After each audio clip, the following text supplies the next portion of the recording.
What is going on? Welcome back to another episode of Buff Duck Racing. Today we're gonna be doing the top end in my Yamaha Blaster. I know it's a video that a lot of you guys have been waiting for. You guys have had a lot of questions about it too, about when to do it, what to look for. Today's video is gonna be on that top end, so stay tuned. Also, big things planned, about to hit 2,000 subscribers. By the time this video is out, I think that we'll already be there. Anyways, doing a giveaway at 2,000. And if you guys want to enter, here's how you do it. I'll say it at the very end of this video. Actually, change of plans. I don't want to make you guys wait the whole video out because not all of you guys are rebuilding a Yamaha Blaster top end. So all you have to do is leave a like and leave a comment of anything random on this video and then you're entered. I'll do a random number generator and pick one from the comments. But what are we giving away, you might ask? Well, I'm giving away this. It is a brand new, still have the box, like I just took it out of the box. A brand new Benchmade mini grip Tillion. Some of you guys may not even carry knives, some of you guys may not do a lot with knives, but it is one of the most important tools that I carry every single day with me.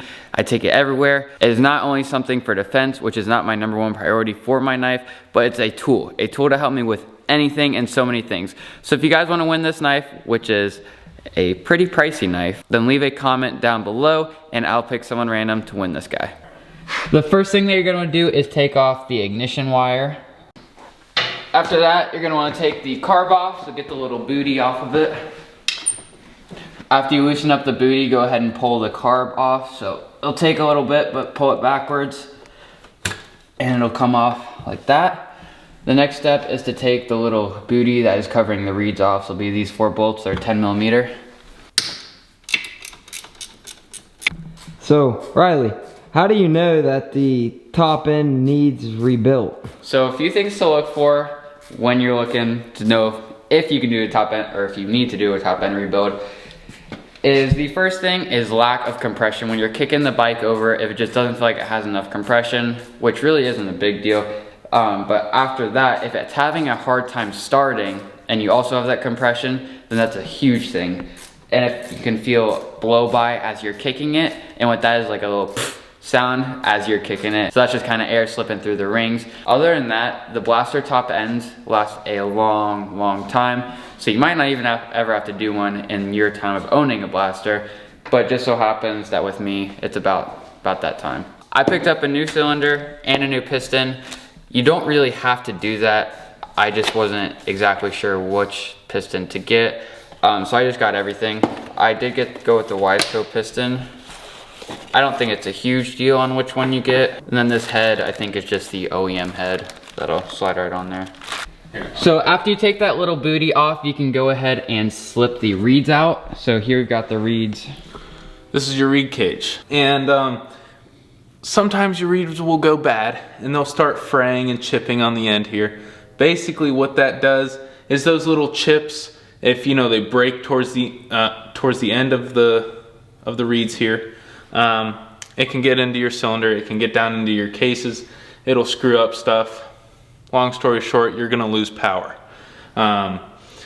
So also, sometimes there's something called reed gap. And after a while, your reeds will wear out. You know, if you ever played a saxophone or a clarinet, it's the same thing, you're just replacing the reed. And these, to check them, you just hold them up to the light. Don't know if you can see, but these things are as tight as a nun. So basically, you got good power here, bud. We're good to go. She's mint. So what you're looking for are little gaps. See if you can see any sunlight or light in general through where the reeds hook up. All right, the next step when going at it is to take the pipe off. So depending if you have an aftermarket pipe or a stock pipe, there's just a few different things really. Mostly is where it hooks up to the cylinder. But on my pipe, there's gonna be 2 springs there, and then there's gonna be a bolt, which I'm actually missing, and then you're gonna have to unhook it from the little booty where the pipe connects to the silencer. All right, so once you get all the fixings off of the pipe, you can go ahead and pull her out. Boom, just like that, got her out. The next step on doing the top end is to take the head off, so not the whole jug, just the head, this little flat piece, the part that's hooked to the spark plug. So there'll be, I think, 5 or 6 bolts. There's a lot of them. And then just get those guys undone, slip the head off, then you'll be taking the jug out. Once you get all 6 of those bolts out, you can go ahead and pull this off. Might be a little bit stuck, but just go ahead and wiggle it and make your way pulling it off. I also did take a spark plug out, not necessary, but you can. Oof, she's pretty dirty in there. Oh yeah. Oh my gosh. That is super clean. The next step is to take the 4 bolts off for the cylinder. It's gonna be 1 here, 1 there, 2 on the other side. I believe they're a 12mm. If you decide to pull your head off, another good way to check is to see if there's any wiggle in the piston and the cylinder. And my blaster has quite a bit of wiggle. I don't know if you can see it, but the piston will be moving inside the cylinder. After you get those 4 bolts off, you can go ahead and pull the cylinder out. If you do decide to keep your piston, make sure you be gentle so that it doesn't slap against the walls. We're not keeping the cylinder or the piston, so it's really not a big deal where it goes. While you have your head off, one thing to check for is to see how much wiggle your crank has. And mine actually is pretty good, so I don't want to say I'm surprised, but I'm glad that there's not a lot of wiggle in there. Alrighty, next step, we're gonna take off the piston. First off, you got these little circlips in here, and they are fun to take off. So, you're gonna get yourself one of these dentist tools. Just pop it out, but, oh, there it went. So this one looks like a taco. So that little ring is what holds in the little cylinder that stays in there, right? Yes, holds your wrist pin in. So what we're gonna get is a flathead screwdriver and a little bit of a hammer.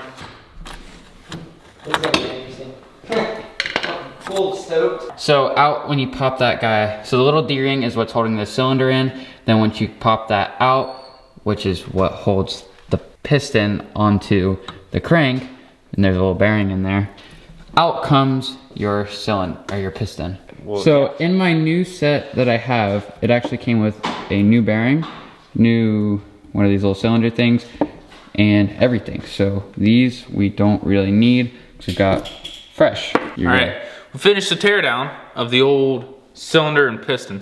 Now we're gonna put the new one in. We're gonna get to why there's an arrow right there later on. Stay tuned. You're not gonna wanna miss that, because it'll screw up your engine. Here's your gaskets. You should get a gasket kit whenever you're rebuilding an engine, unless it was like within, you blew up the piston or something like that. You can probably use the old gaskets if it was within 5 to 10 hours. Here's your 2 circlips. Remember, we took those out with a screwdriver, or this little dentistry tool. We have a brand new wrist pin bearing. We'll have a new wrist pin. You're also going to want to have some 2-stroke oil on hand, all right? You're going to assemble everything with oil.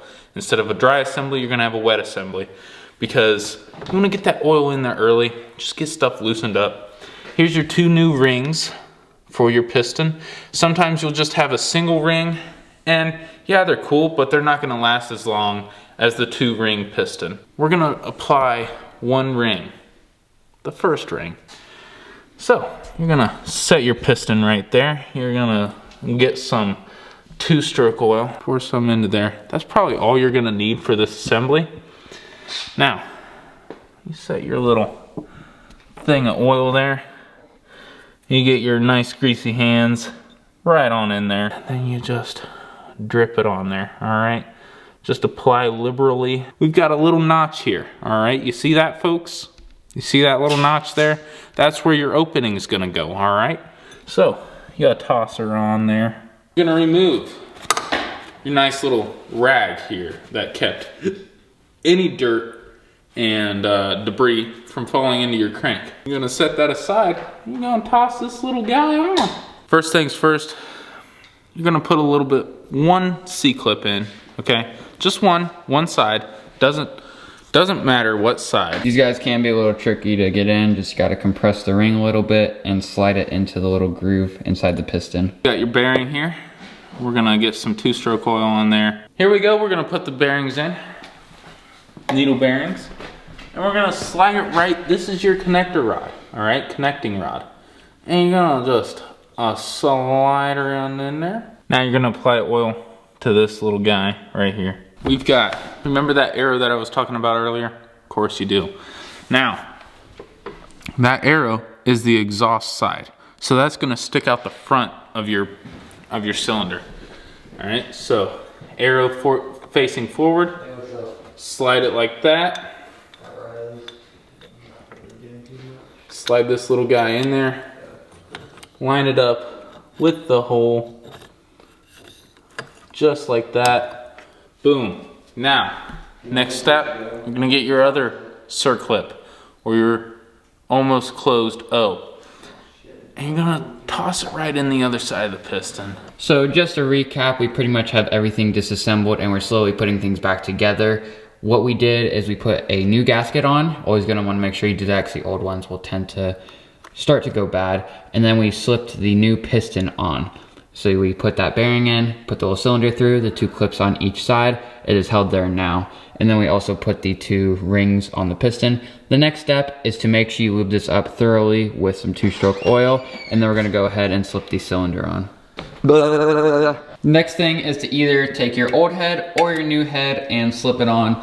Before we do that, there are these little rubber pieces. Some of you guys may have them, some of you may not, depending on what your blaster's been through. Anyways, they just go on the sides right here and it keeps it from vibrating. So we're gonna go ahead and put these on the new cylinder. So we finally got the cylinder on. That's definitely gonna be one of the trickiest things to do. You're gonna wanna have 2 people to make that job a lot easier. Definitely possible with 1, but a lot easier with 2. Next step, cylinder nuts right down here on the studs. These guys right here. See there? And we're just gonna torque those down, you know, grunt and a half. Next step is to take your gasket and slide it on. So this pointy part of the gasket is gonna point towards the exhaust. Then you can go ahead and slide the head onto the cylinder and then put your bolts in. Also gonna wanna make sure that you put your spark plug in. After that, you're gonna wanna put your gasket in, your reeds, and then right after that, you'll put your little rubber boot that hooks onto the carburetor. After you got that little boot in, you can go ahead and slide the carburetor back on to both of these boots. The next step after that is gonna be putting your pipe on. Don't forget to put your ignition wire back on the spark plug.